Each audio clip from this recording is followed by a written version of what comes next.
Welcome to Tenderly, where we learn about ourselves through the skies. We're starting a series on the moon signs, and in this video, we're going to be exploring what the moon itself means. If you don't know what your moon sign is, I've left a link in the description for you to find it. So get cozy and settle in. Your moon sign describes your instinctive and emotional nature. It is the part of yourself where you feel the most authentic. And only the people who you really let in are able to see this part of you.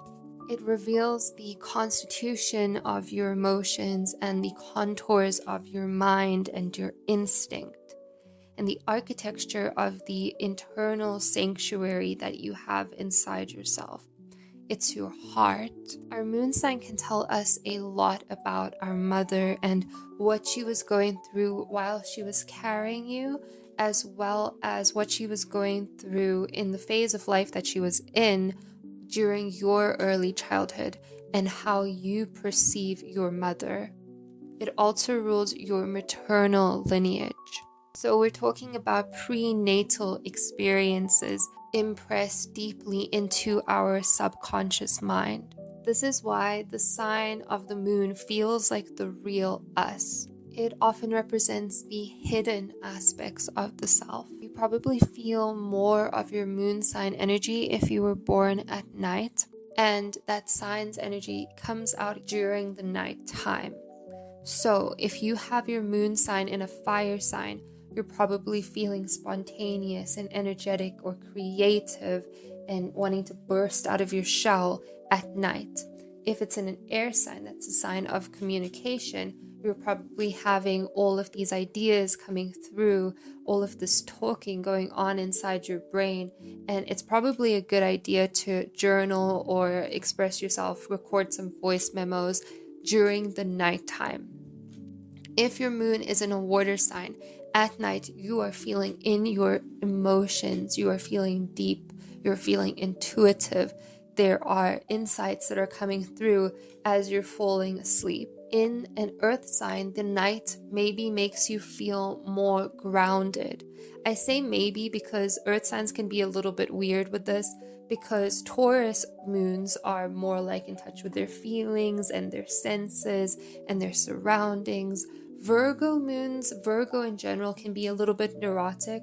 So, just tidying up is like the base level understanding of Virgo. But sometimes Virgos can tend to swing to the other direction and become very like chaotic.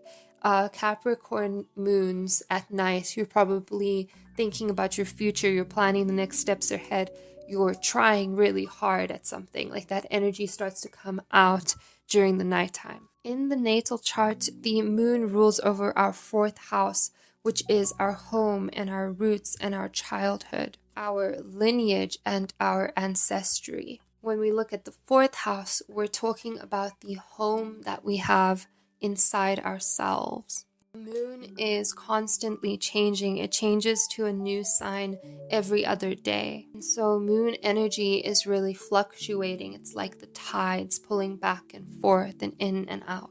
So somebody with very strong lunar energy in their chart is being tossed with the life mission of both experiencing these waves and then not getting caught in it, while also trusting yourself to be vulnerable, to actually go with the flow of your own internal fluctuations.